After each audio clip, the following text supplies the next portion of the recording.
leading Venezuelan economist is warning of a famine in Venezuela as a result of U.S. sanctions. In a new report, Francisco Rodríguez says U.S. sanctions have crippled Venezuela's oil sector, costing Venezuela about $16.9 billion per year. Rodríguez says a major decline in Venezuela's oil production coincides with the Trump administration's imposition of crippling sanctions in August 2017 and again in January 2019, just as it launched a coup attempt with Venezuela's far-right political opposition. Francisco Rodríguez warns that if the sanctions are not lifted, Venezuela could likely see a famine within 12 months, killing tens of thousands, if not hundreds of thousands of people. The warning is all the more significant given his political background.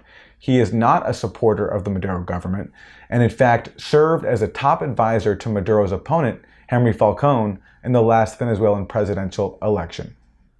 Francisco Rodríguez is currently the chief economist at Torino Economics in New York and a former head of the National Assembly's Economic and Financial Advisory Office. He joined me to discuss his new report. If you could lay out for us the core findings of your study on how U.S. sanctions are crippling Venezuela's oil production. Yes, sure. What the report does is that it looks at the effect that the 2017 financial sanctions and the 2019 oil sanctions have had on Venezuelan oil production. And it starts out from an observation, which I had made back in a piece in 2018, which is that even though Venezuelan oil production had been declining prior to 2017, the rate of decline accelerates markedly after August of 2017, when U.S. sanctions were imposed. So there are several questions about this, and one of them is, do we know how it would have been, or what it would have been like, how it would have evolved in the absence of sanctions? And there we use several methods. One of them is known as the synthetic control method, basically uses the combination of other countries to try to approximate what we call a counterfactual.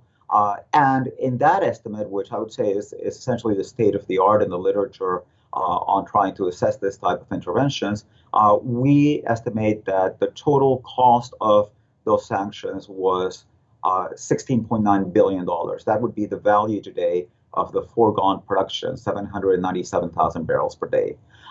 We also look at that's the 2017 financial sanctions. We also look at the 2019 oil sanctions, which are just starting.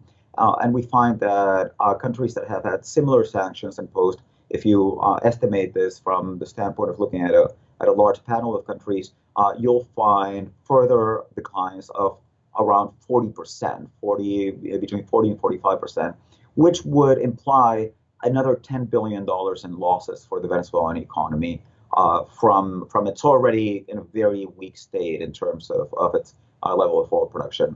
Now these are the ways in which generally what we did was apply the econometric methods that are used to estimate the effect of this type of interventions. We also looked at alternative explanations, and we found that sanctions is the strongest and most credible explanation for this behavior in the production of Venezuelan oil. In fact, what we show is that the decline experienced by Venezuela after the adoption of sanctions has been unlike anything that has been seen in any other country, except for those involved in wars or in oil strikes. When you say that there is a loss to Venezuela of $16.9 billion in oil revenue, are you talking about that happening over a series of years, or is that $16.9 billion in losses per year?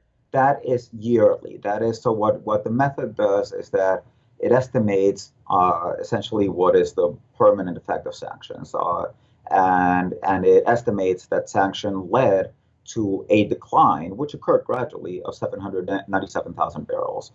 So that means that at the beginning, in the first year, the cost was not that high because production was falling from 2 million to 1.8 million barrels a day, and down to 1.2 million barrels a day. But after it got to 1.2 million barrels, from there on, we can say that the cost, say in a year like 2019, of the financial sanctions is foregone revenue of $17 billion. So if you could talk more about what that means for a country like Venezuela, which relies on oil exports for 95% of its export revenue, and meanwhile has a very limited capacity to grow its own food. What is the impact of losing so much money in oil revenue to U.S. sanctions? Yeah. Oh, it's disastrous completely. I mean, we're talking about a country that essentially feeds itself on oil exports, and this is the way that Venezuela has been always. It has been exacerbated during the past 20 years. Oil dependence has grown, but this has generally been a country where, even if you look at it from a long run perspective, more than 90% of its exports had come from oil. And even when you look at the other fraction of exports that don't come from oil, many of them come from oil-associated industries. So the reality is that, and in this sense, this is a very different economy from others, because it's an economy where the dollars flow into the government. Oil is a state-owned industry, and then those dollars are used by the rest of the economy to pay for everything else that it imports. So it really is impossible to cut off the access of the government to foreign revenue in Venezuela without cutting off the access of the whole economy to foreign revenue. And that means that the economy cannot pay for its imports. And we're getting to levels now where the economy will not and does not have enough even to pay for basic food imports. We saw in the last months, in the last 3 months, we've seen imports fall 60% compared to last year. I mean, Venezuela was already in a deep humanitarian crisis in 2018. On top of this, imports fall by 60%. The imports in the month of April were $303 million. I mean, just to give you a sense of perspective, this is a country that used to import around $4 billion a month. Now it's down to $300 million, so less than 10% a month. And if you used all of those $303 million just to import food and medicines, you would be able to pay just for a third of what the country used to import in food and medicines, say back in 2012. So it's completely disastrous. And then on top of it, you have that the Venezuelan agricultural sector has also been destroyed, among other things, by years of expropriations, nationalizations, price controls. So it's in very weak capacity to produce. And what we're seeing is evidence that it's being hit hard also by another component of sanctions, which is gasoline scarcity. So what's happening is that some of the harvest this year is rotting because there isn't enough gasoline so as to be able to transport it to cities.